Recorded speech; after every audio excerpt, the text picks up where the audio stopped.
فلا أقسم بمواقع النجوم وإنه لقسم لو تعلمون عظيم إنه لقرآن كريم في كتاب مكنون لا يمسه إلا المطهرون تنزيل من رب العالمين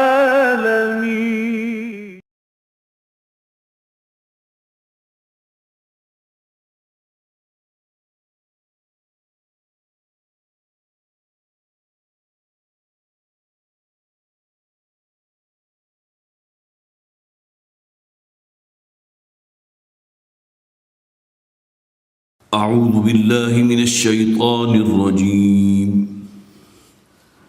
بسم الله الرحمن الرحيم. إنهم كانوا إذا قيل لهم لا إله إلا الله يستكبرون ويقولون أئنا لتاركو آلهتنا لشاعر مجنون بل جاء بالحق وصدق المرسلين إنكم لذائقو العذاب الأليم وما تجزون إلا ما كنتم تعملون إلا عباد الله المخلصين أولئك لهم رزق معلوم فواكه وهم مكرمون في جنات النعيم على سرر متقابلين يطاف عليهم بكأس من معين بيضاء لذة للشاربين لا فيها غول ولا هم عنها ينزفون وعندهم قاصرات الطرف عين كأنهن بيض مكنون فأقبل بعضهم على بعض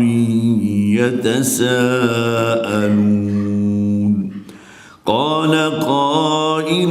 منهم إني كان لي قرين يقول أئنك لمن المصدقين أئذا متنا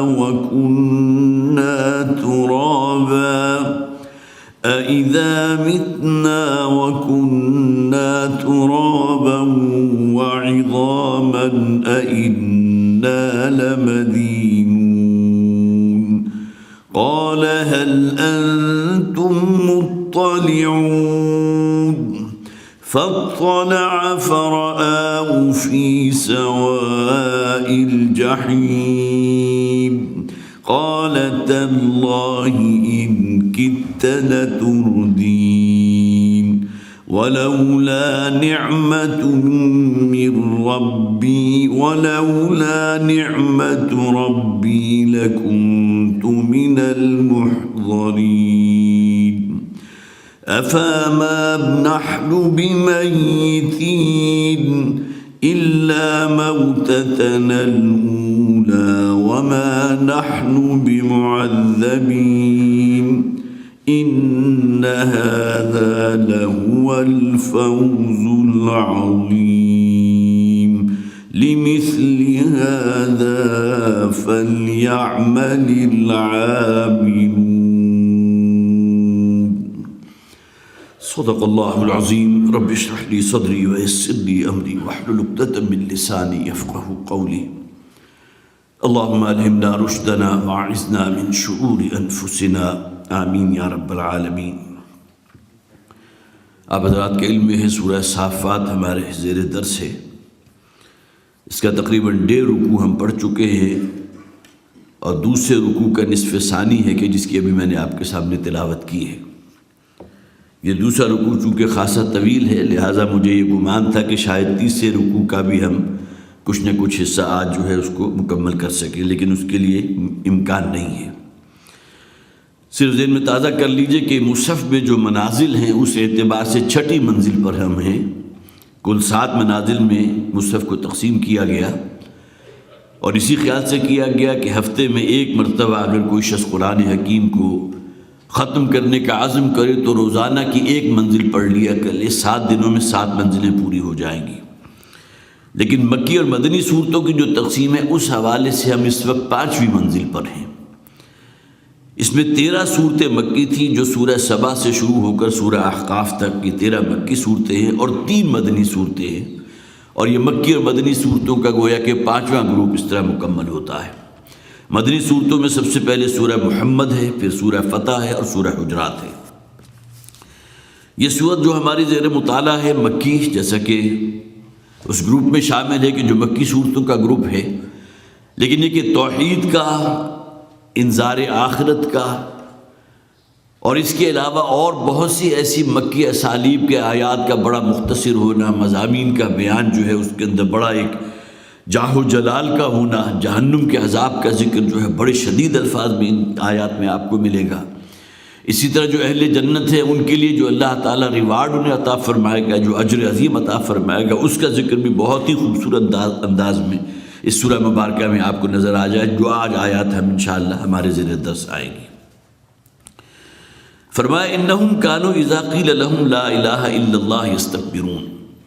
یہ بات ذہن میں رکھیے کہ جو وہ لوگ کہ جن کے سامنے نبی اکرم صلی اللہ علیہ وسلم یہ قرآن کی دعوت پیش کر رہے تھے،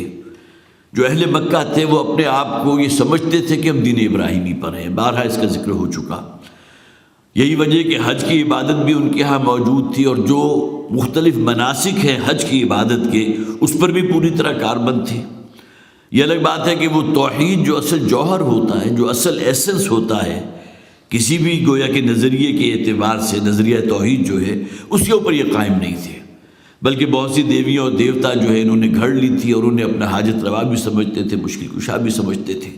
لہٰذا انہیں جو پکڑ کر جو جھنجھوڑا گیا ہے تو وہ اس اعتبار سے اس زمین و آسمان کی خلقت پر غور کرو، خود اپنے اندر جھانک کر دیکھو،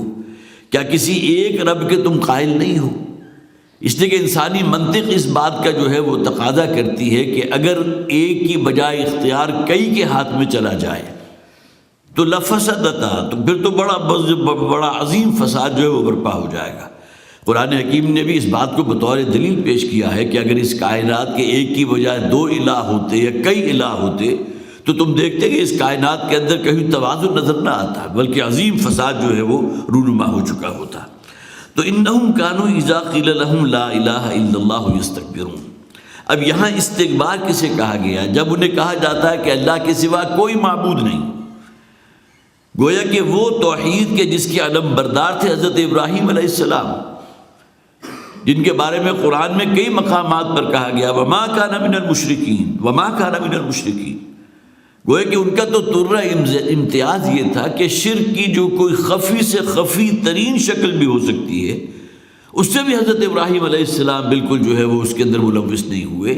اس سے بھی اپنے آپ کو بالکل آزاد رکھا۔ وما کان من المشرکین، کجا یہ کہ اپنے آپ کو تم منسوب کرتے ہو حضرت ابراہیم علیہ السلام کی طرف،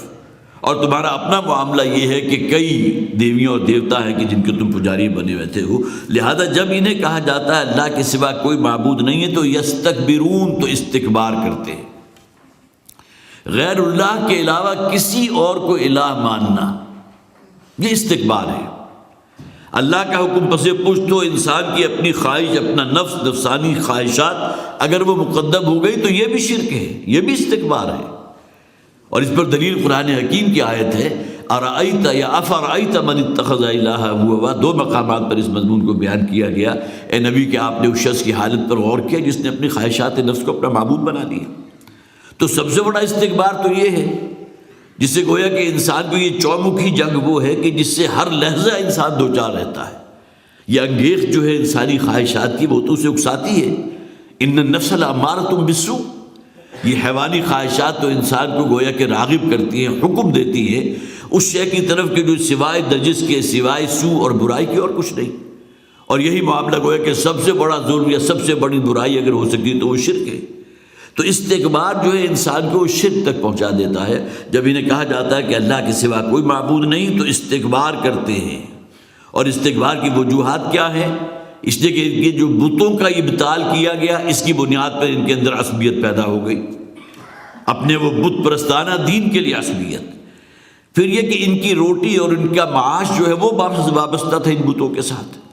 انہی کے لیے نذرانے ہوتے تھے، انہی کے چڑھاوے ہوتے تھے، ان کے نام پر جو ہے بڑی بڑی جائیدادیں بھی وقف کر دی جاتی تھی اور سینکڑوں اونٹ قربان کر دیے جاتے تھے ان دیویوں دیوتاؤں کے نام پر۔ اور یہ تمام چیزیں جو ہے گویا کہ اکانومی کا ایک بہت بہترین بندوبست بنتی تھی اہل مکہ کے لیے، اس کے اوپر بھی ضرب پڑی، اس کی بنیاد میں بھی ان کے اندر ضد اور سرکشی اور اناد پیدا ہو گیا۔ اور سب سے بڑی بات یہ کہ اگر محمد کو صلی اللہ علیہ وسلم اللہ کے نبی اور رسول مان لیا تو اس کے معنی کیا ہے کہ اب میں محمد کا غلام ہوں، اور یہ بات انہیں کسی درجے میں بھی قبول نہیں تھی۔ یہ تین باتیں تھیں جن کی بنیاد پر ان کے اندر ڈھٹائی، سرکشی اور ضد اور اناد پیدا ہو گیا۔ وَيَقُولُونَ إِنَّا لَتَارِكُ آلِهَتَنَا لِشَاعِرٍ مَجْنُونٍ، اور کہتے یہ ہیں کہ اس شاعر کے لیے جو آصف زدہ ہے، معاذ اللہ ثم معاذ اللہ، اس لیے کہ قرآن حکیم کے آیات کے اندر جو ایک جسے آپ ڈیوائن میوزک نظر آتا ہے، جو اس کے اندر ایک ردم ہے، سورہ رحمان کی اگر آپ تلاوت کرو، اسی طرح بہت سی آیات ہیں۔ جیسے کہ میں نے عرض کیا تھا کہ سورہ صافات جو ہے وَالصَّافَّاتِ صَفًّا فَالزَّاجِرَاتِ زَجْرًا فَالتَّالِيَاتِ ذِكْرًا وَالْعَادِيَاتِ ضَبْحًا فَالْمُورِيَاتِ قَدْحًا فَالْمُغِيرَاتِ صُبْحًا فَأَثَرْنَ بِهِ نَقْعًا فَوَسَطْنَ بِهِ جَمْعًا۔ اس سے بڑھ کر اور انسان کو اپیلنگ کیا ہوگی کہ اس کے ظاہری الفاظ کے اندر بھی جو غنا ہے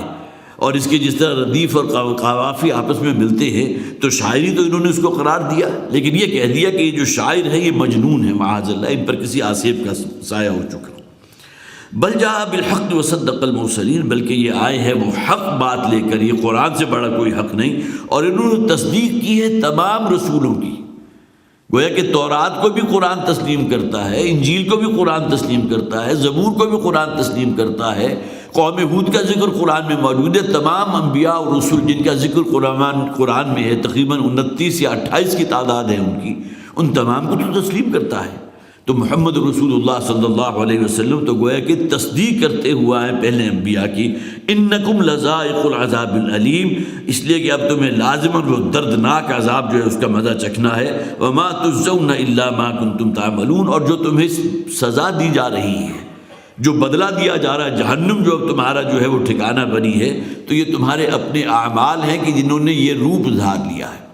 اس دنیا میں تمہارا وہ ظلم یا اپنے آپ کو جس طرح تم نے اپنی جو ہے ظلم اپنی جانوں پر کیا ہے، یہاں تم پر واضح نہیں تھا، لیکن آخرت میں جا کر جو ہے ہر شے کھل گئی۔ اور اگر کسی شخص نے یتیم کا مال ہڑپ کیا تھا تو وہ انگاروں کی شکل میں دہک رہا ہے اس کے معدے کے اندر، اس کی انتڑیاں جو ہے اس کی سوجی سے پیٹ سے باہر آ رہی ہیں، یہ کیفیت وہاں جا کر گویا کہ جہنم کے عذاب میں نظر آ جائے گی۔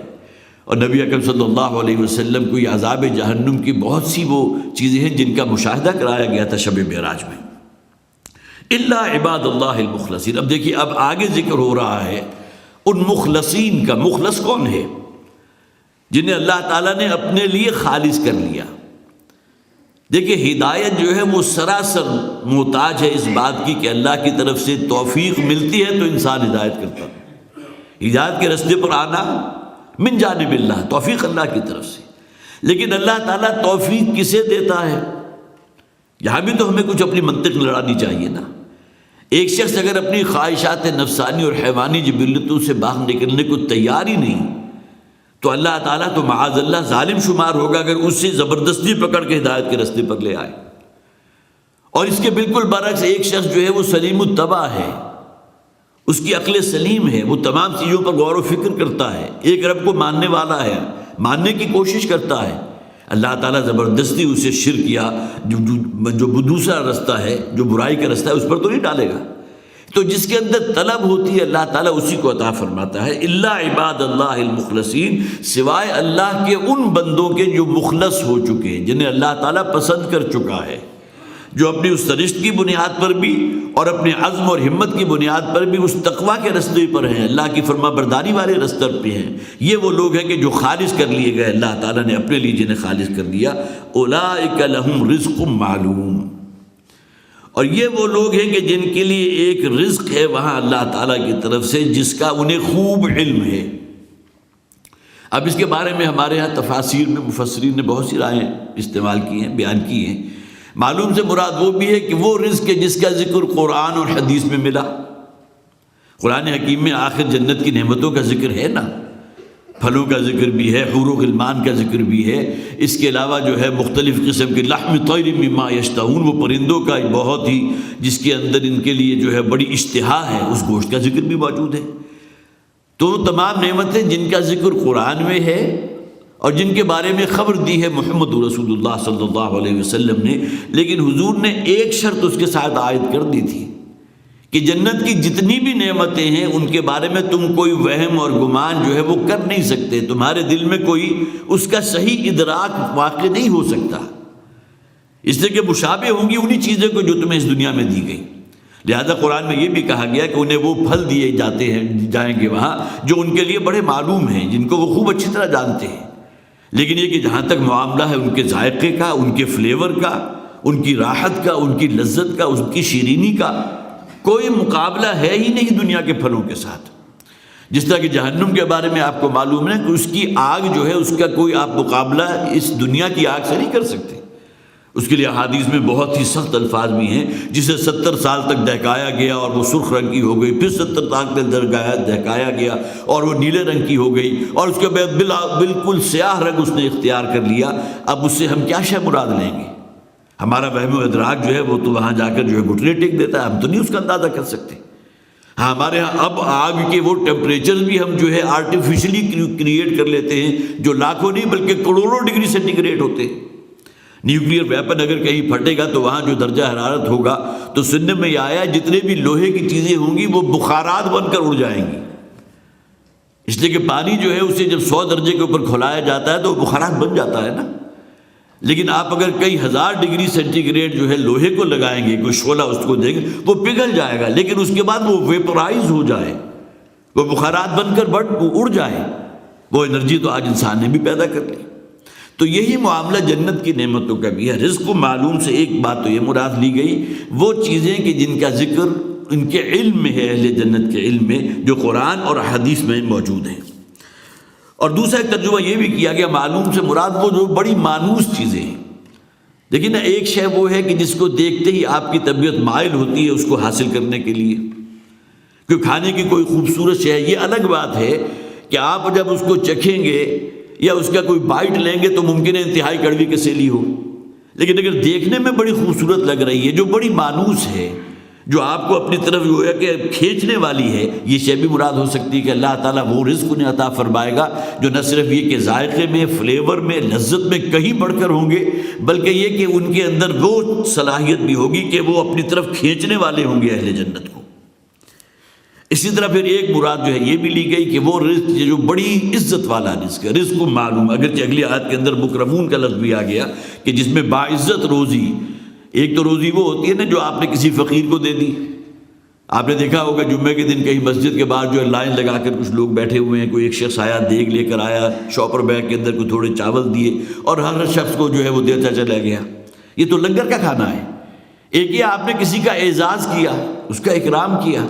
اسے بٹھایا ہے اور ابتدائی مہمان نوازی کے طور پر اس کو پیش کیا ہے، اور اس کے بعد بہترین کھانوں کا اہتمام کیا ہے، بہترین برتن جو آپ کے پاس گھر میں تھے وہ آپ نے ارینج کیے ہیں۔ یہ وہ ہے جسے آپ باعزت روزی کہیں گے، باعزت رزق فراہم کیا۔ تو فرمایا گیا کہ ان کے لیے وہ رزق ہوگا جو ان کے لیے معلوم بھی ہوگا، جن سے وہ خوب مانوس بھی ہوں گے، پھر یہ کہ ان کا بڑا پسندیدہ ہوگا جس سے بڑے مانوس ہوں گے، اور سب سے بڑھ کر یہ کہ انتہائی عزت والا رزق اللہ تعالیٰ انہیں وہاں عطا فرمائے گا۔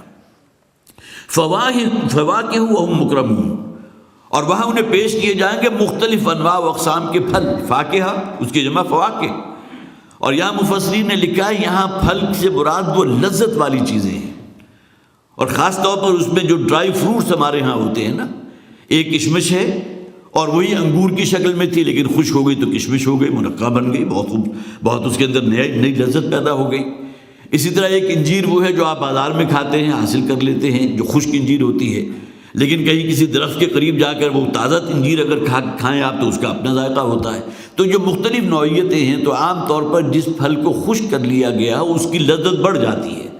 تو فواکہ سے مراد ہمارے ہاں مفسرین نے وہ بڑی لذیذ پھل، اس میں وہ بھی ہیں کہ جو بالکل موائسٹ ہیں، جو بالکل تازہ ہیں وہ بھی، اور جو خشک ہو چکے جنہیں ہم میوہ کہتے ہیں، وَهُمْ مُكْرَمُونَ، اور انہیں بڑی عزت سے نوازا جائے گا۔ ہم نے سورہ یاسین میں پڑھا تھا نا، وہ 3 اشخاص جو ایک بستی میں پہنچے تھے اور ان میں سے ایک شخص تھا کہ جس کو اس بستی والوں نے شہید کر دیا، تو اس نے کیا کہا تھا؟ یا لیت قومی یعلمون بما غفر لی ربی وجعلنی من المکرمین،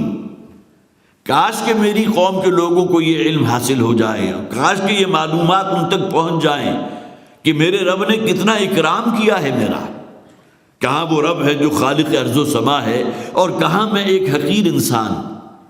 ہاں میں نے ضرور جد و جہد کی، اپنی جان قربان کی ہے اس رب کے لیے، اس رب کے نام کے لیے، لیکن یہ کہ میرے رب نے میری جو عزت افزائی کی ہے، مکرمین، اور مجھے اس نے بہت ہی عزت افزا لوگوں کے اندر جو ہے اس نے مجھے شامل فرما دیا۔ وہم مکرمون، اور ان کی بڑی عزت ہوگی، فی جنات النعیم، اور وہ ہوں گے ان باغات میں جو نعمتوں سے بھرے ہوئے ہوں گے، کوئی ایسی نعمت جس کا آپ کو ادراک کر سکیں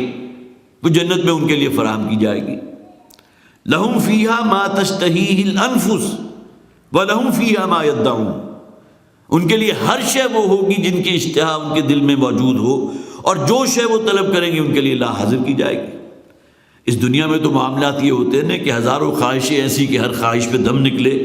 بہت نکلے میرے ارمان لیکن پھر بھی کم نکلے۔ کتنی خواہشات ہوتی ہیں جو انسان چاہتا ہے انہیں حاصل کرنا لیکن نہیں کر سکتا، اس کے بہت سے اسباب ہو سکتے ہیں،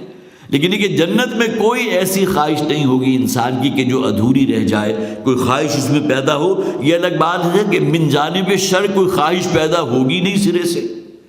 جو بھی ہوگا من جانب خیر ہوگا۔ تو فی جنات النعیم علی سرر متقابلین، یہ بھی دیکھیے تصویر لفظی ہے،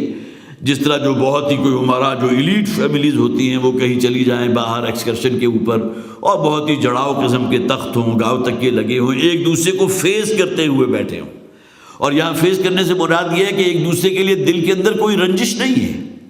قرآن میں یہ بھی کہا گیا وہ اہل ایمان کے جن کے دلوں میں ایک دوسرے کے لیے باہمی کوئی رنجش ہوگی اس دنیا کی زندگی میں جو وہ بتا آئے،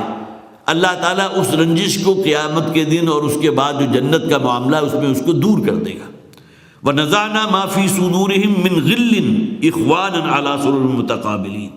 ہر قسم کی کوئی کینہ ہے، کوئی رنجش ہے، کسی سے کسی بنیاد پر کوئی نفرت ہو گئی، کوئی بعد پیدا ہو گیا، اللہ تعالیٰ ہر شے جو ہے وہ نکال دے گا ان کے دلوں سے، اور بالکل ایک دوسرے سے جسے آپ کہیے بالکل نتھرے ہوئے صاف ستھرے دل لیے ہوئے ایک دوسرے کے فیس کرتے ہوئے علی سرر متقابلین، وہ ہوں گے جڑاؤ تخت کے اوپر بیٹھے ہوئے ایک دوسرے کو فیس کرتے ہوئے۔ یا گویا کہ کسی قسم کا کوئی رنجش کا معاملہ نہیں، ورنہ آپ نے دیکھا ہوگا ایک ہی محفل ہے، کہیں شادی کی کوئی تقریب ہے، کوئی اور ایسا فنکشن ہے کہ جہاں دو ایسے اشخاص جو ہیں وہ کہیں قریب بیٹھے ہوئے ہیں لیکن ان کے دلوں میں ایک دوسرے کے لیے رنجش ہے، کوئی اختلاف ہو گیا، کوئی نزاع ہو چکا تھا، لہذا وہ ایک دوسرے کی طرف رخ نہیں کریں گے، بلکہ یہ کہ ایک دوسرے سے گویا کہ پیٹھ موڑ کر جسے اعراض کرتے ہیں وہ طرز عمل ان لوگوں کا ہوگا۔ تو یہ اہل جنت کی بات علی سرر متقابلین، ایک دوسرے کو فیس کرتے ہوئے بیٹھے ہوں گے جڑاؤ تختوں پر، یطاف علیہم بکأس من معین، یہ بھی وہی تصویر لفظی ہے، ان کے اوپر گردش میں ہوں گے وہ پیالے اور وہ ساغر، وہ جام کے جو لبالب بھرے ہوئے ہوں گے۔ یہ معین کے بھی دو معنی ابھی میں عرض کروں گا۔ کا اصل میں کہتے ہیں وہ پیمانہ یا وہ ساغر کہ جس میں جو عمراء جو ہیں شراب پیا کرتے تھے، اور لہٰذا وہ بہرحال بہت ہی قیمتی یا تو سونے کے ہوا کرتے تھے یا چاندی کے ہوتے تھے یا بہت ہی عمدہ قسم کے شیشہ کرسٹل گلاس جو ہوتا ہے، شاید پہلے زمانے میں تو کرسٹل گلاس نہ ہو لیکن بہرحال اب تو ہم اس تصور سے واقف ہیں، تو اس میں بھی بہت ایک سے بھی ایک بڑھ کر قیمتی چیزیں موجود ہیں۔ تو کاس اصل میں اس شے کو کہتے ہیں وہ پیمانہ کہ جس میں کسی مشروب کو پیا جائے۔ اور پھر یہ کہ سورہ دہر کے اندر کاسن قواریرا، وہ چاندی کے بنے ہوئے ہوں گے، لیکن چاندی کون سی؟ جو ٹرانسپیرنٹ ہوگی، گویا کہ چاندی کو اس درجے پیوریفائی کر دیا ہوگا کہ اس میں آر پار آپ دیکھ سکیں گے۔ ابھی تک شاید ہم وہ چیز تو ایجاد نہیں کر سکے، لیکن ہماری سائنس جو جتنی تیزی سے آگے بڑھ رہی ہے، نہ معلوم اس قسم کی بھی کوئی شے ایجاد ہو جائے کہ جو بنی تو اصلاً چاندی سے ہو لیکن اس میں سی تھرو ہو، آپ ایک دوسری طرف جو ہے دیکھ سکے۔ تو سورہ دہر میں ذکر موجود ہے کہ وہ ہوں گے فضہ کے، چاندی کے بنے ہوئے، لیکن چاندی وہ ہوگی کہ جس میں آر پار دیکھا جا سکتا ہو، گویا کہ جو مشروب اس کے اندر ہے بہت ہی خوبصورت رنگ کا، وہ آپ کو نظر بھی آ رہا ہوگا، ہے اگرچہ دھات اور چاندی کی بنی ہوئی۔ تو یطاف علیہم بکأس من معین، یطاف کی کیا معنی؟ طواف کرنا، گردش میں ہوں گے۔ جس طرح کسی بڑوں کی جو محفل ہوتی ہے، کسی بادشاہ کی محفل ہو تو وہاں مختلف قسم کے جو بھی مشروبات ہوتے ہیں وہ پھر گردش میں ہوتے ہیں۔ آج بھی اس کا آپ ہلکا سا نقشہ دیکھ سکتے ہیں، کوئی ولیمے یا شادی کی دعوت، اور پھر وہ کرسٹل گلاس کے اندر جو ہے مختلف قسم کے مشروب ہے، کہیں جو ہے انار کا کوئی رس آپ کو پیش کیا جا رہا ہے اور وہ آپ کے اوپر گردش میں ہے، اگر آپ ایک سے تسلی نہیں ہوئی تو دوسرا بھی فوراً حاضر کر دیا جائے گا۔ تو یطاف علیہم، وہ گردش میں ہوں گے، لیے پھر رہے ہوں گے وہ پیالے کہ جو بھرے ہوئے ہوں گے من معین، اور معین سے مراد وہ جو بالکل صاف ستھری اور نتھری ہوئی مشروب ہوگا۔ گویا کہ اس کے لیے شراب کا لفظ ہے، لیکن چونکہ ہمارے ہاں اردو زبان میں شراب کا لفظ استعمالی خاص ایک اصطلاح میں ہوتا ہے، لہذا مشروب کا لفظ زیادہ بہتر ہے۔ سورہ محمد کے اندر تو ذکر موجود ہے نا، وہاں شراب کی نہریں بھی ہوں گی، انہار من خمر، خمر تو کہتے ہی اس شراب کو ہیں جو انسان کے اندر ایک خاص سرور پیدا کر دے، اور اسی طرح انہار من لبن، دودھ کی نہریں بھی ہوں گی، شہد کی نہریں بھی ہوں گی۔ تو وہاں جو ہے وہ ان تمام چیزوں کے ذکر موجود ہے۔ یہاں وہ پیمانے ان کے اوپر گردش میں ہوں گے۔ اب یہ گردش میں کیسے ہوں گے؟ آیا وہ خلا میں ہوا میں تیر رہے ہوں گے؟ اس کا ذکر قرآن میں اور مقامات پر کیا گیا۔ سورہ دہر میں فرمایا گیا یطوف علیہم ولدان مخلدون اذا رأیتہم حسبتہم لؤلؤا منثورا، وہ گردش میں ہوں گے، وہ پیمانے ان بچوں کے ہاتھوں میں، وہ بچے کے جو مخلدون، جو ہمیشہ ایک ہی عمر کے، مخلد جو ایک ہی عمر کے ہوں گے، گویا کہ ان کی عمر میں کوئی اضافہ نہیں ہوگا۔ جس طرح آپ سمجھیے کہ 10 11 12 سال کے بچے ہوتے ہیں جن کے اندر ایک بڑی معصومیت بھی ہوتی ہے، اور اللہ تعالیٰ نے اگر انہیں حسن ظاہری بھی دیا ہو تو جسے آپ کہیے کہ بالکل موتیوں کی طرح چمکتے ہوئے نگینے، کبھی تراویح کی کوئی نماز ہو یا کس میں آپ دیکھ رہے ہوں دورہ ترجمہ قرآن میں، چونکہ تجربہ ہوتا رہتا ہے، چھوٹے چھوٹے بچے بھی آتے ہیں 5 6 7 8 سال کے، تو وہ بالکل موتیوں کی طرح پھر رہے ہوتے ہیں، اور اللہ تعالیٰ نے انہیں جس طرح ایک خوبصورتی اور جس طرح انہیں رنگت عطا کی ہوتی ہے تو اس میں بھی کیا خوبصورت نقشہ ہوتا ہے۔ تو اسی کے قریب ترین کا نقشہ کھینچا ہے کہ وہ بچے کے جو وہ بالکل نو عمر، بالکل بچے وہ بھی نہیں کہ جو بالکل ابھی جن سے گویا کہ خیر و شر کی کوئی تمیز ہی نہ ہو، بلکہ وہ ذرا تھوڑے سے عمر کے ہوئے 8 9 10 سال تک کے بچے کہ جو موتیوں کی طرح وہاں جو ہے ان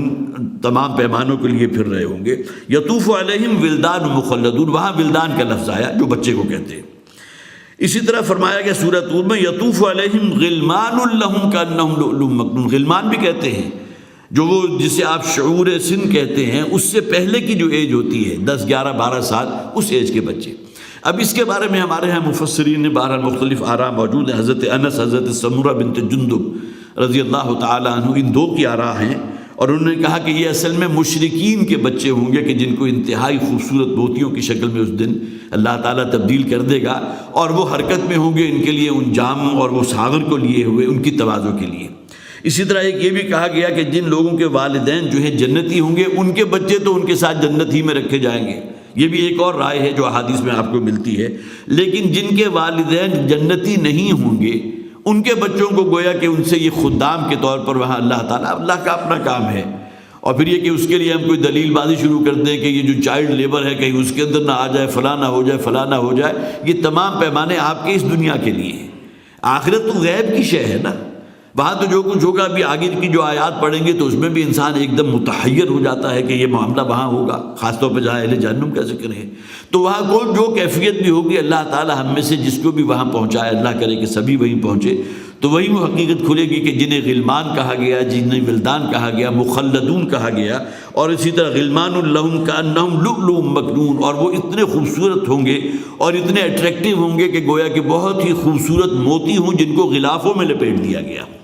تو یطاف علیہم بکأس من معین بیضاء لذۃ للشاربین، اور یہ ہوگی بالکل سفید نتری ہوئی کرسٹل، جس طرح آپ کلیئر کہتے ہیں۔ ایک شراب ہوتی ہے جس کے اندر کچھ نہ کچھ آپ کو جو ہے کوئی چیزیں نظر آ جائیں، اس لیے کہ بہرحال انگور کا جب آپ اس کو پورے پروسیس سے گزارتے ہیں اور پوری طرح فلٹر نہیں کرتے تو اس میں کچھ نہ کچھ ہے جو ہے شاید نظر آ جاتی ہو، لیکن یہ ایک وہ جو اتنی فلٹرڈ ہے کہ بالکل کرسٹل کلیئر ہے، بیضاء لذۃ للشاربین، بالکل سفید رنگ کی ہوگی اور لذۃ للشاربین، اور انتہائی لذیذ ہوگی پینے والوں کے لیے۔ اب اس کے برعکس دیکھیے جو دنیا میں جو شراب ہوتی ہے، جو اس کو بالکل برعکس ہے، سب سے پہلی کوالٹی اس کی کیا ہے؟ انتہائی بدبودار۔ وہ عام نفیس انسان جو ہے اگر اس کو سونگھ لے تو ایک دم اس کے چہرے کے تاثرات ایسے ہوں گے کہ جو دوسرے دیکھنے والا سمجھ جائے گا کہ انتہائی کریش ہے، کوئی بدبودار اور متعفن ہے۔ اس لیے کہ پیور شراب کو جس طرح بنایا جاتا ہے، جس کا طریقہ ہے، تو اس میں تو اس کے اندر کسی قسم کی کوئی فرحت آ ہی نہیں سکتی۔ ہاں ٹھیک ہے، اس کے اندر نشہ پیدا ہو جاتا ہے جو انسان کو فضاؤں میں لے اڑتا ہے، لیکن اس کی جو صورت ہوتی ہے اور پھر یہ کہ اس کے اندر جو ایک خاص قسم کی جسے آپ بدبو کہیں یا جو تعفن ہوتا ہے، اس کا تو کسی سے انکار نہیں۔ اسی طرح جو دنیا کی شراب ہوگی وہ تلخ ہوگی۔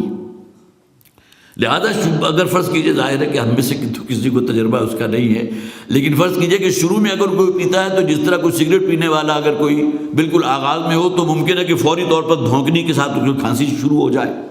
اور فوری طور پر نفرت پیدا ہو جائے، لیکن یہ کہ بہرحال اس کے بعد جو سکون اس سے ملے گا تو اس کا عادی ہو جائے گا۔ یہی معاملہ شراب کا بھی ہے کہ تلخ ذائقہ اور انتہائی کڑوا اور کسیلا ذائقہ ہوتا ہے، گویا کہ بظاہر اس کے پینے میں انسان کو جو ایک شربت ہوتی ہے نا، اس کا جو ذائقہ ہے اس کی کوئی لذت اسے حاصل نہیں ہوگی، جبکہ جو آخرت میں جو اللہ تعالیٰ مشروب پیش کرے گا جسے قرآن شراب کہتا ہے تو وہ بالکل اس کے برعکس ہوگی۔ اور اسی طرح تیسری بات یہ کہ اس کو اگر ضرورت سے زیادہ چڑھا لیا جائے تو سرگرانی اور انسان بہک جاتا ہے۔ ان تینوں چیزوں کی نفی کی گئی اگلی آیات کے اندر، فرمایا بیضاء لذۃ للشاربین، وہ بالکل سفید رنگ ہوگی، بالکل کرسٹل کلیئر ہوگی اور بہت لذیذ ہوگی پینے والوں کے لیے، گویا کہ وہ جو تلخ اور بہت ہی جسے آپ کہیے کہ ذائقے کے اندر جو ایک کسیلا پن ہے وہ اس میں نہیں ہوگا۔ لا فیہا غول ولا ہم عنہا ینزفون، اور نہ ہی اس کی وجہ سے انسان کو کوئی سرگرانی ہوگی اور نہ ہی اس کی وجہ سے انسان بہک جائے گا، ورنہ آپ کو معلوم ہے شراب پینے کے بعد تو انسان بہت سے راز افشا کر دیتا ہے، اور خاص طور پر جو ہے عادی بنایا جاتا ہے ایسی چیزوں کا کہ جس میں انسان نشے میں آ کر جو ہے بہت سے رازوں کو افشا بھی کر دے، اور جو اعلیٰ پوسٹ کے اوپر جو لوگ ہیں اور ان کے پاس جو بڑے قیمتی راز ہوتے ہیں، کسی ملک کے جو قومی راز ہوتے ہیں، ان کو بھی جو ہے وہ اس میں بہک جانے کے اندر اس کو بھی بیان کر دیا جاتا ہے، اس میں بھی کوئی اس کو رکاوٹ نہیں ہوتی، اس لیے کہ شرم و حیا بھی ختم ہو گئی، اور انسان کا جو کنٹرول ہوتا ہے کہ کس شے کو اس نے آگے بیان نہیں کرنا وہ بھی لوز ہو جاتا ہے۔ تو وہ تینوں قسم کی چیزیں یہاں ذکر کر دیا گیا، انتہائی ذائقہ بھی بہت عمدہ، بہت ہی خوشبودار، بہت فرحت بخش، اور جس سے سکون تو ملے گا لیکن اس کی وجہ سے نہ تو انسان بہکے گا اور نہ ہی اسے کسی قسم کی کوئی سرگرانی ہوگی۔ وَعِندَهُمْ قَاصِرَاتُ الطَّرْفِ عِينٌ، میں نے عرض کیا تھا نا کہ ان آیات کے اندر بہت ہی خوبصورت الفاظ ہیں جن میں جنت کی نعمتوں کا ذکر کیا گیا، لیکن اس بات کو ذہن میں رکھیے کہ یہ دے کر جو بھی ہمارے ذہن میں ان الفاظ کی وجہ سے جو شکل بھی ابھرتی ہے، جنت کی نعمت ان سے کہیں بڑھ کر ہے۔ ما لا عین رأت ولا اذن سمعت وما خطر علی قلب بشر، یہ الفاظ ہیں محمد رسول اللہ صلی اللہ علیہ وسلم کے۔ جنت کی نعمتیں وہ ہیں جو نہ کسی آنکھ نے دیکھی ہیں، نہ کسی کان نے سنی ہے، نہ کسی کے قلب و ذہن پر اس کا کوئی ہلکا سا ادراک بھی ہو سکے گا۔ ان نعمتوں کے تو آپ جو ہے گویا کہ الفاظ میں بیان نہیں کر سکتے، صرف الفاظ ہمیں سمجھانے کے لیے ہیں۔ وَعِندَهُمْ قَاصِرَاتُ الطَّرْفِ عِينٌ، اور ان کے بالکل قریب ہی ہوں گی وہ بہت ہی خوبصورت اور موٹی آنکھوں والی حوریں۔ قاصرات الطرف ان کی کوالٹی بیان کی گئی، نگاہوں کو نیچی رکھنے والیاں۔ دیکھیے عورت یا جسے آپ خاتون کہیں گے اس کا حسن اسی میں ہے۔ اگر کہیں نگاہوں کے اندر بے باکی پیدا ہو گئی اور دیدے پھاڑ پھاڑ کر ادھر ادھر دیکھنے کا کوئی معاملہ ہے تو پھر اس کے اندر سے جسے آپ کہیے نہ شرم ہے، نہ حیا ہے، اور نہ نسانیت اور خوبصورتی اس میں باقی رہے گی۔ اصل شرم و حیا ہے کہ جو زیور ہے، عام طور پر تو ہمارے ہاں گویا کہ یہ جملہ بھی مستعمل ہوتا ہے کہ عورت کا جو اصل زیور جو ہے وہ تو شرم و حیا ہے۔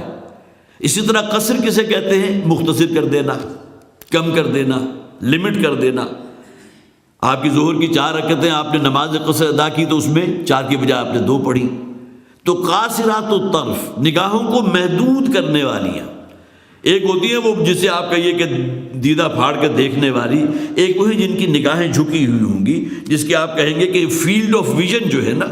اگر نگاہیں جھکی ہوں گی تو وہ ظاہر ہے کہ فوکس کریں گی بالکل قریب کو، لیکن اگر نگاہیں اٹھی ہوئی تو وہ دور دور کی چیزوں کو منظر میں لائیں گی۔ تو ان خواتین کی یا وہ حوریں جن کا ذکر یہاں کیا جا رہا ہے، ان کی یہ کوالٹی ہے قاصرات الطرف، بالکل یہی الفاظ استعمال ہوئے ہیں سورہ رحمان کے اندر بھی کہ انہیں اللہ تعالیٰ وہ حوریں عطا فرمائے گا کہ جن کی نگاہیں جو ہیں وہ جھکی ہوں گی شرم و حیا کی وجہ سے۔ اور عین کہتے ہیں بہت ہی بڑی اور خوبصورت اور موٹی آنکھیں، لیکن آنکھ کا موٹا ہونا اگر ایک حد سے بڑھ جائے تو وہ بھی تو خوبصورتی کی بجائے بدصورتی بن جاتی ہے نا۔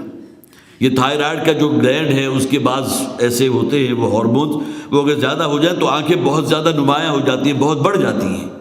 ایکسٹاپتھالمس گوائٹر جس کو کہتے ہیں، جو ہم چونکہ یہ چیزیں پڑھی ہوئی لہٰذا فوری طور پر ذہن میں آ جاتی ہیں،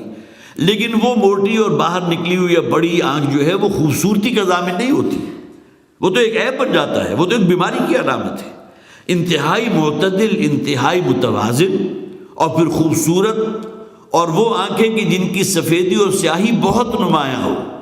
یہ تمام روایات ملتی ہیں۔ حضرت ام سلمہ رضی اللہ تعالیٰ عنہ سے ابن جریر ایک روایت لے کر آئے ہیں، تو انہوں نے حضور سے سوال کیا، اس لیے کہ آگے آ رہا ہے کأنہم بیض مکنون۔ اس حوالے سے یہ حدیث جو ہے صاحب تفسیر نے دی ہے اپنی تفسیر کے اندر کہ انہوں نے حضور سے سوال کیا کہ یہ بیض مکنون جو کہا گیا تو یہاں کیا مراد ہے، کہ ان کی رنگت ایسی ہوگی گویا کہ انڈے ہیں کہ جو بالکل محفوظ غلافوں میں لپیٹ دیے گئے، جن کے اوپر کوئی گرد و غبار نہ ہو، بالکل شاف و شفاف۔ تو حضور نے فرمایا کہ اصل میں یہاں مراد ہے، وہ پھر مثال یہ پیش کی کہ انڈے کا جو ایک سخت چھلکا ہوتا ہے، وہ حدیث کے الفاظ ہیں، اور ایک اس کی سفیدی ہے جس کے اندر زردی موجود ہے، ان کے درمیان ایک جھلی ہوتی ہے جو بہت ہی ملائم ہوتی ہے، بہت ہی نرم و نازک، بہت لطیف، بہت ہی ملائم، بہت ہی گداز قسم کی جھلی، گویا کہ ذرا سے ہاتھ لگایا تو وہ پھٹ جائیں گی۔ تو ایسی شے کہ جس کو ذرا آپ ٹچ کریں تو وہ میلی ہو جائے۔ اب گویا کہ وہ شے بھی مراد ہے کہ جو اس درجے صاف ہو، شفاف ہو، اور پھر یہ کہ اس کے اندر وہ نرم و نازک ہو، وہ ملاحیت ہو، وہ ملائمت ہو کہ جس میں ذرا سا بھی اس کو اگر ہاتھ لگائے تو وہ میلی ہو جائے۔ تو یہ چھ مراد لی گئی حضرت ام سلمہ رضی اللہ تعالیٰ عنہ کی جو حدیث ابن جریر لے کر آئے۔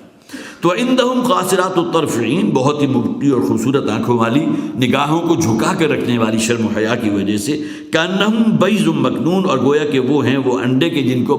پوری طرح جو ہے غلاف میں، اور جس طرح مرغی بھی جو ہے اپنے پروں میں چھپا لیتی ہے تاکہ گرد و غبار سے بھی محفوظ ہو جائے، کسی قسم کی کوئی نجاست بھی اس کے ساتھ نہ لگ سکے، تو یہی معاملہ جو ہے ان کا ہوگا، ان حوروں کا۔ فَأَقْبَلَ بَعْضُهُمْ عَلَى بَعْضٍ يَتَسَاءَلُونَ، اور پھر وہ ایک دوسرے کی طرف رخ کرتے ہوئے بعض سوال کریں گے اہل جنت۔ دیکھیے اب آپس کے سوالات ہیں، میں نے جیسے کہ عرض کیا تھا کہ ان الفاظ کے اندر تصویر لفظی ہے کہ آپ پڑھتے ہوئے، سنتے ہوئے محسوس کرتے ہیں گویا کہ یہ سب کچھ آپ کی نگاہوں کے سامنے ہو رہا ہے۔ جیسے کہ ہم نے پڑھا تھا عَلَىٰ سُرُرٍ مُتَقَابِلِينَ، جڑاؤ تختے کے اوپر اہل جنت بیٹھے ہوں گے ایک دوسرے کو فیس کرتے ہوئے، اور پھر یہ کہ وہ پیمانے ان کے اوپر گردش میں ہوں گے کہ جن کے اندر وہ مشروب ہوگا جس کی وجہ سے نہ انہیں سرگرانی ہوگی، نہ کسی قسم کا بہکنے کا معاملہ ہوگا، انتہائی لذت والا اور انتہائی سکون اور سرور بخشنے والا۔ پھر ان کے قریب ہی موجود ہوں گی وہ حوریں بھی کہ جو بڑی موٹی آنکھوں والی ہیں، جن کی نگاہوں کے اندر ایک پاک دامنی بھی ہے، شرم و حیا بھی ہے، نگاہیں جھکی ہوئی ہیں۔ فَأَقْبَلَ بَعْضُهُمْ عَلَىٰ بَعْضٍ يَتَسَاءَلُونَ، اور وہ ایک دوسرے میں سے بعض دوسرے سے سوال کریں گے۔ قَالَ قَائِلٌ مِّنْهُمْ إِنِّي كَانَ لِي قَرِينٌ، ایک جنتی اپنے سامنے جو بیٹھا ہوا جنتی ہے اس سے سوال کرے گا، انی کان علی قرین، میرا ایک ہم عمر دوست ہوا کرتا تھا۔ ابھی خاص طور پر جو بچپن کی دوستی کے اندر جو ایک لذت ہوتی ہے نا، آج بھی اگر آپ کہیں بچپن کے دوست سے بہت عرصے کے بعد ملیں تو جس قسم کی بے تکلفی اور جو ہنسی مذاق اور جس قسم کی فرحت آپ کو ملتی ہے، تو اسی قسم کی کیفیت وہاں ہے۔ اس نے کہا ایک جنتی نے اپنے سامنے بیٹھے ہوئے دوسرے جنتی سے، انی کان علی قرین، میرا ایک ساتھی تھا، قرین ہم عمر جو بھی دوست ہوگا اس کو کہتے ہیں۔ گویا کہ یہ شخص اگر کوئی شخص بڑھاپے بھی پہنچ گیا لیکن جو وہ اس کا ہم عمر تھا بچپنے کے دور کا، جس کے ساتھ ایک محبت خاص جو ہے وہ ڈیولپ ہو چکی تھی، تو میرا بھی ایک ایسا ہی دوست تھا۔ یقول انک لمن المصدقین، وہ مجھ سے یہ کہا کرتا تھا، پوچھا کرتا تھا، سوال کرتا تھا کہ کیا تم بھی ان باتوں کو مانتے ہو جس کی خبر محمد دے رہے ہیں صلی اللہ علیہ وسلم؟ مصدق، تصدیق کرنے والے۔ گویا کہ یہ اہل جنت میں سے ایک جنتی دوسرے سے یہ کہے گا، یاد کرے گا کہ میرا ایک دوست ہوا کرتا تھا، میرے ساتھ بڑی محبت تھی اسے، اور میرا وہ ہم نشین تھا، میرا ہم عمر تھا، بچپن ہمارا اکٹھا گزرا، اور وہ مجھے بڑا فورس کیا کرتا تھا، اس لیے کہ میں مائل تھا دعوت کی طرف، توحید کی طرف اور تصدیق کی طرف، تو مجھے کہا کرتا تھا کہ کیا تم بھی ان باتوں کو مانتے ہو کہ مرنے کے بعد کی زندگی بھی ہوگی اور اس کے بعد جو ہے حساب کتاب بھی ہوگا، پھر جنت اور جہنم بھی ہوگی، یہ توحید کے نظریہ کیا تم بھی اس کے قائل ہو، اس کو ماننے والے ہو؟ اور دلیل کیا دیتا تھا؟ اَإِذَا مِتْنَا وَكُنَّا تُرَابًا وَعِظَامًا أَإِنَّا لَمَدِينُونَ۔ اور وہ کہتا یہ تھا کہ جب ہم مر جائیں گے، متنا وَكُنَّا تُرَابًا، اور مٹی میں مل کر مٹی ہو چکے ہوں گے، وَعِظَامًا، اور ہماری ہڈیاں بھی گل سڑ چکی ہوں گی، بھربھری ہو چکی ہوں گی، کئی جذب ہو جائے گی زمین میں، أَإِنَّا لَمَدِينُونَ، کیا پھر ہمیں دوبارہ جو ہے وہ پھر زندہ کر کے حساب کتاب دیا جائے گا؟ مدینون، دین کسے کہتے ہیں؟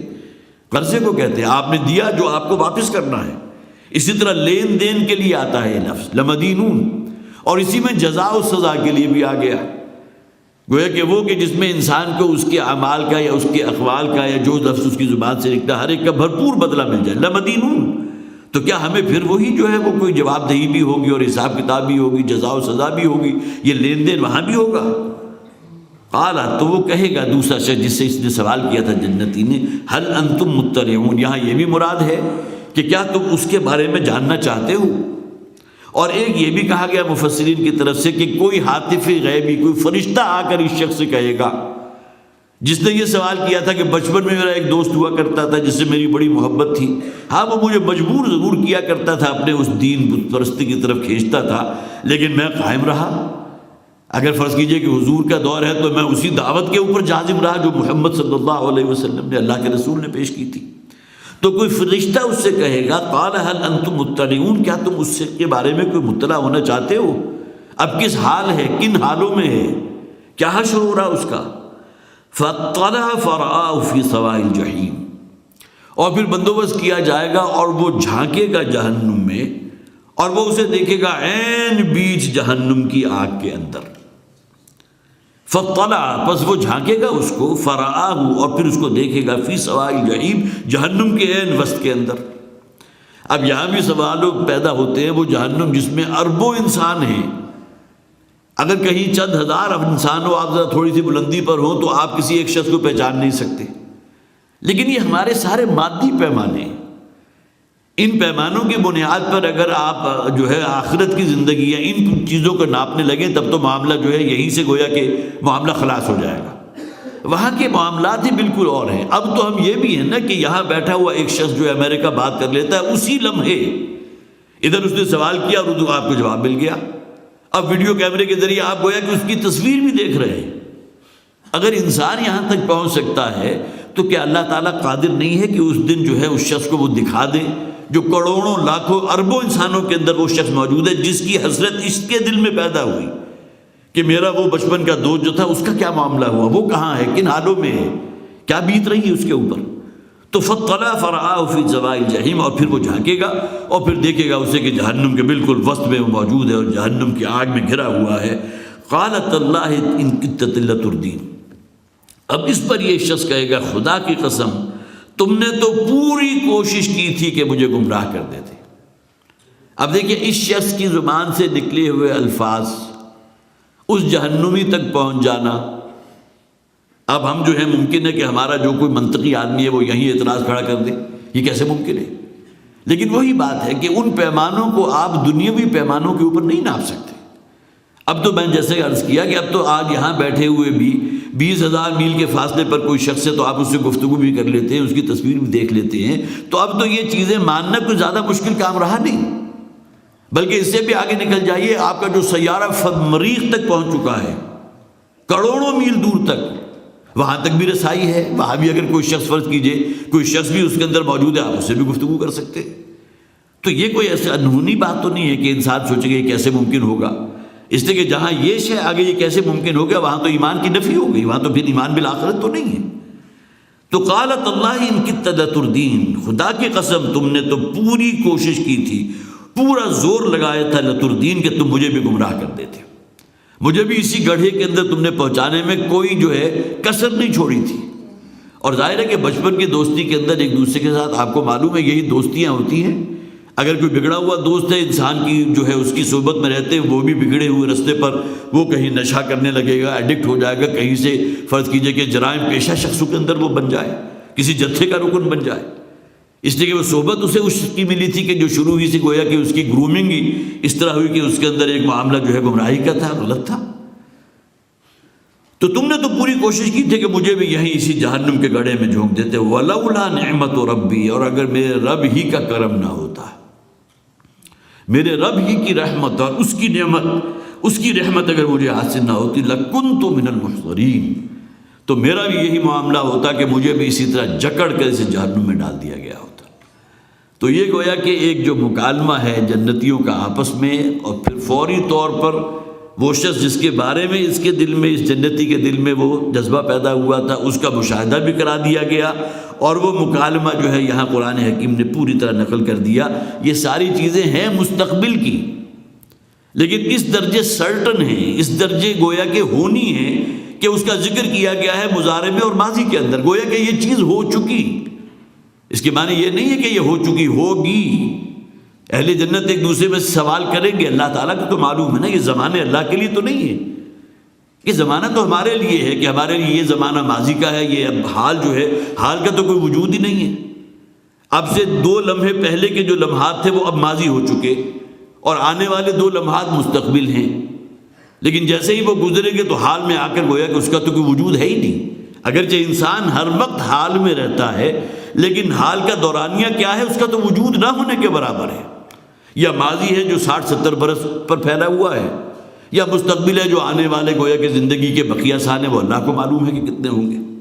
وَلَوْلَا نِعْمَةُ رَبِّي لَكُنْتُ مِنَ الْمُحْضَرِينَ، اگر میرے رب ہی کا فضل اور اس کا رحم اور اس کا کرم شامل حال نہ ہوتا، اور میں تمہارے تمام کچھ بہکاوے کے باوجود اپنے آپ کو قائم نہ رکھتا اسی دین کے اوپر جو محمد رسول اللہ صلی اللہ علیہ وسلم کا دین ہے، یا بعد میں آنے والے زمانوں میں اگر اس دین پر میں قائم نہ رہتا، تو یقیناً میں بھی آج اسی جہنم کی آگ کرنے والا بنا ہوتا اور اسی بھڑکتے ہوئی جنت کا ایندھن ہوتا۔ افما نحن بمیتین، اب پھر آپس میں ایک دوسرے سے سوال کریں گے کہ کیا اب ہمارے لیے تو کوئی موت نہیں ہے نا؟ الا موتتنا الاولی وما نحن بمعذبین، سوائے ایک اس موت کے کہ جو گزر چکی، اولا، اس لیے کہ ایک موت تو وہ ہے نا جس کا ہم نے ابھی مزہ چکھنا ہے اور ہمارے بزرگ مزہ چکھ چکے۔ اگرچہ یہ مزہ کا لفظ جو ہے ہمارے ہاں تو کوئی مثبت معنی میں آتا ہے، لیکن بہرحال وہ ایک تکلیف کا معاملہ ہے، سکرات موت ہے، انسان کی جب جان نکلتی ہے تو بہرحال جو کیفیت احادیث میں بھی ذکر آتا ہے، لیکن یہ کہ نیک وکار جو متقی ہوتے ہیں، اللہ کے فرما بردار، ان کی بڑی سہولت کے ساتھ اللہ تعالیٰ جان نکال لیتا ہے، اور جو بدکار ہیں، فاسق و فاجر ہیں، مشرکین ہیں، ان کے ساتھ ان کا بڑی بدبختی والا معاملہ ہوتا ہے۔ بہت سخت الفاظ احادیث کے اندر موجود ہیں، تو جو جان کرنے کی کیفیت ہوتی ہے، لیکن یہ کہ بہرحال وہ موت کے جو دنیا میں گزر چکی، الا موتتنا الاولی، ہاں وہ ایک موت تھی کہ جو دنیا جو ہم گزار آئے ہیں، یہ تو وہ دروازہ ہے نا جس سے گزرنے کے بعد انسان پھر گویا کہ وہ برزخ ہے اور پھر آخرت ہے، اب وہ نئی زندگی شروع ہو گئی۔ وہ پہلی زندگی کا اینڈ آ گیا، وہ جو 000 سے شروع ہوا تھا کاؤنٹر، وہ اپنے اینڈ کو پہنچ گیا، 50 55 60 70 75 80 برس، اور اس کے بعد اب یہاں سے جو 0 شروع ہوا تو اس کی کوئی انتہا ہے ہی نہیں، وہ تو گویا کہ ابدی زندگی ہے، کوئی نسبت و تناسب ہی نہیں ہے۔ افما نحن بمیتین، کیا اب ہمیں گویا کہ اب کوئی مستقبل کی کوئی موت تو نہیں ہے نا، الا موتتنا الاولی، سوائے اس موت کے کہ جو ہم پر پہلے گزار چکے، وما نحن بمعذبین، اور اب ہمیں کسی قسم کا کوئی عذاب بھی نہیں ہوگا۔ گویا کہ ایک اطمینان اور جسے آپ کہیے ریلیف کی کیفیت ہے ان لوگوں کے دلوں کی، کہ اب وہ اہل جنت ہے، انہیں یقین ہے تمام چیزیں، وہ چیزیں جو غیبی تھیں، اس دنیا میں تو تمام چیزیں غیب تھیں نا، فرشتے بھی غیب میں ہیں، جنت و جہنم بھی غیب میں ہیں، اللہ کو کسی نے نہیں دیکھا، نہ چھو کر کبھی محسوس کیا، لیکن یہ کہ وہاں جا کر تو تمام چیزیں مشہود ہوں گی، وہ حاضر ہوں گی، لہذا اب انہیں اطمینان ہے کہ اب ہمارے اوپر یہاں کوئی تکلیف نہیں ہے، کسی کی قسم کا کوئی عذاب نہیں ہے۔ ان ھذا لہو الفوز العظیم، یقیناً یہ ہے جو سب سے بڑی کامیابی، عظیم ترین کامیابی۔ یہ دنیا کی زندگی کو کامیابی نہیں کہا گیا، دنیا کی زندگی کامیاب ہے بشرطے کہ اس کے ساتھ آخرت کی زندگی میں فوز عظیم ہو، لیکن اس دنیا میں کامیابی کہ آپ معراج تک پہنچ جائیں، بل گیٹس بن جائیں اور بلینز کے آپ کے اثاثے ہوں، لیکن آخرت اگر تباہ و برباد ہوگی تو یہ تو کامیابی تو نہیں ہے نا۔ والعصر ان الانسان لفی خسر، ہمارے جو منتخب نصاب کا سب سے پہلا درس ہے، زمانے کی قسم کس بات پر کھائی گئی؟ تمام انسان خسارے اور تباہی سے دوچار ہونے والے ہیں، الا الذین آمنوا، ہاں وہی 4 لوازم نجات ہیں، ایمان، عمل صالح، تواصی بالحق اور تواصی بالصبر۔ یہ اگر 4 کا ذخیرہ موجود ہے تو اللہ کے ہاں کامیابی ہے، جسے قرآن کہتے ہیں فوزا عظیما، یہ ہے سب سے بڑی کامیابی، اصل کامیابی۔ سورہ احزاب کے آخری رکوع کی 2 آیات بھی ہیں، آیت نمبر 70 اور 71، جس میں فرمایا گیا وَمَن يُطِعِ اللَّهَ وَرَسُولَهُ فَقَدْ فَازَ فَوْزًا عَظِيمًا، وہی لفظ ہے نا یہاں، إِنَّ هَذَا لَهُوَ الْفَوْزُ الْعَظِيمُ، یہ ہے اصل میں سب سے بڑی کامیابی، عظیم ترین کامیابی، وہ کامیابی جس کا تم تصور کر سکتے ہو، کلائمیکس پر۔ اور وہاں فرمایا گیا جو شخص بھی اللہ اور اللہ کے رسول کی اطاعت پر کاربند رہے گا، مَن يُطِعِ اللَّهَ وَرَسُولَهُ، دیکھیں یہاں حال اور مستقبل دونوں جمع ہو گئے، مضارع ہے نا، وَمَن يُطِعِ اللَّهَ وَرَسُولَهُ، جو شخص بھی اطاعت کرتا ہے اور کرے گا، کس کی؟ اللہ کی اور اس کے رسول کی، فَقَدْ فَازَ فَوْزًا عَظِيمًا، تو اصلاً یہ وہ شخص ہے جو سب سے بڑی کامیابی حاصل کرے گا۔ یہ وہی اہل جنت ہے جن کا یہاں ذکر ہو رہا ہے، جن کے دل میں تقویٰ بھی تھا، جن کا ایمان اور یقین تھا اللہ کی ذات پر، جنہوں نے اطاعت و فرما برداری اختیار کی اللہ کی اور اللہ کے رسول کی۔ وَمَن يُطِعِ اللَّهَ وَرَسُولَهُ فَقَدْ فَازَ فَوْزًا عَظِيمًا إِنَّ هَذَا لَهُوَ الْفَوْزُ الْعَظِيمُ، یہ ہے اصل میں سب سے بڑی کامیابی۔ لِمِثْلِ هَذَا فَلْيَعْمَلِ الْعَامِلُونَ، اب یہ وہ مثال ہے جو اللہ تعالیٰ نے بیان کر دی، حور و غلمان کا ذکر بھی آ گیا، بہترین مشروب کا ذکر بھی آ گیا، بہترین قسم کے پھل اور میووں کا ذکر بھی آ گیا، اور وہ نعمتیں جو ہمیشہ کی نعمتیں ہوں گی ان کا ذکر بھی آ گیا۔ یہ تمام باتیں بیان کرنے کے بعد فرمایا گیا لِمِثْلِ هَذَا، ایسی چیزوں کو حاصل کرنے کے لیے عمل کرنا چاہیے نا۔ اب یہ تمام چیزیں صرف جو ہے ہم پڑھتے چلے جائیں اور صرف ثواب حاصل کرنے کی نیت سے اور عمل میں ہمارے سر میں کوئی فرق واقع نہ ہو، سیرت و کردار اسی طرح ہوں جس طرح پہلے تھے، ان آیات سے گزر جانے کے بعد بھی کوئی جو ہے سر منہ کوئی فرق واقع نہ ہو، تو فرمایا فَلْيَعْمَلِ الْعَامِلُونَ، ان چیزوں کو حاصل کرنے کے لیے اللہ کی رضا ہے اصل شے۔ یہ الگ بات ہے کہ ہمارے لیے جو جنت کا ذکر کیا گیا، اور عام طور پر کہا جاتا ہے ہمارے صوفیاء جو ہے اس معاملے میں بہت آگے نکل گئے کہ اصل شے جو ہے وہ تو اللہ کی رضا ہے نہیں، باقی یہ کہ جنت ونت کا تو ذکر ہی نہیں کرنا چاہیے، معاذ اللہ۔ وہ شے جس کے بارے میں حضور خود یہ فرماتے ہیں اللہم انی اسألک الجنہ واعوذ بک من النار، اے پروردگار میں تجھ سے سوالی ہوں جنت کا، جنت الفردوس کا۔ حضور نے کہا اگر تم میں سے کسی شخص کو اللہ سے جنت مانگنی ہو تو جنت الفردوس طلب کرے، اور اس کے بارے میں ہم کہیں گے یہ تو اصل میں صرف ہماری جو حسیات ہیں اس کی تسکین کے لیے قرآن میں ذکر کر دیا گیا، ہاں باقی یہ ہے کہ جو ہے اللہ کو راضی کر لیں آپ، یہ تو گویا کہ یک رخا پن ہو گیا نا، اس میں آپ نے ان نعمتوں کی بالکل نفی کر دی، گویا کہ وہ تو ہمارے نزدیک کوئی اہمیت رکھتے ہی نہیں جی، ہم تو اتنے صوفی ہو گئے، اتنے پہنچے ہوئے ہو گئے کہ ان چیزوں کا ہمارے اوپر کوئی اثر نہیں ہوتا۔ وہ ایک جو حکایت عام طور پر رابعہ بصری کے حوالے سے جو بیان کی جاتی ہے کہ ایک دن گھر سے نکلی تو بڑی حالت جذب میں تھی، اور ایک ہاتھ میں جو ہے ان کی ایک شمع تھی، قندیل تھی جو روشن تھی، آگ بھڑک رہی تھی، اور دوسرے ہاتھ کے اندر ایک لوٹا تھا جس میں پانی تھا۔ تو رستے میں چلتے ہوئے کسی شخص نے ان سے پوچھا کہ کہاں چلی؟ اب یہ بہرحال یہ روایت چونکہ عام طور پر بیان ہوتی ہے، معلوم نہیں اس کی کوئی حقیقت ہے یا صرف تمثیل ہے، لیکن وہاں بھی یہی انداز ہے۔ دیکھیے وہ الفاظ کیا تھے جب اس سے پوچھا گیا رابعہ بصری سے کہ یہ کیا کر رہی ہو، تمہارے ہاتھ میں ایک ہاتھ میں لوٹا اس میں پانی بھرا ہوا ہے، تو کیا جواب دیا انہوں نے؟ میں یہ شمع لے کر جا رہی ہوں تاکہ جنت کو آگ لگا دوں، اور یہ پانی میں جو پانی ہے اس لوٹے کے اندر یہ اس لیے میرے ساتھ ہے تاکہ جہنم کی آگ کو ٹھنڈا کر دوں، اور آگے الفاظ کیا ہیں تاکہ لوگ صرف اللہ ہی کی رضا کے لیے اس کی فرما برداری کریں۔ اب یہ بالکل دوسری انتہا جو سراسر گمراہی ہے۔ اللہ کی رضا مطلوب ہے، ہمارا اصل مقصود اللہ کو راضی کرنا ہے،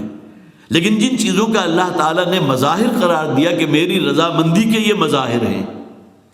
آخر آپ اپنے باپ کو راضی کرتے ہیں یا اپنے کسی عزیز و اقارب بزرگ کو راضی کرتے ہیں تو آپ متوقع ہوتے ہیں اس بات کے کہ وہ آپ کے لیے اچھے کلمات کہے گا، آپ کو کوئی اچھے گفٹ دے گا، اچھا ریوارڈ دے گا، 100 قسم کی اور چیزیں انسان اس کا خیال کرتا ہے۔ ان تمام چیزوں کو تو نلیفائی کر دیا، اور اس بات کے اوپر کہ انسان صرف اللہ کو راضی کرنے کے لیے کام کرے، تو یہ بات جو ہے کسی طرح سمجھ میں آنے والی نہیں۔ یہ گویا کہ وہ رستہ ہے کہ جو بہرحال وہ جو صراط مستقیم ہے جس میں جنت اور جہنم دونوں سب سے بڑی حقیقتیں ہیں،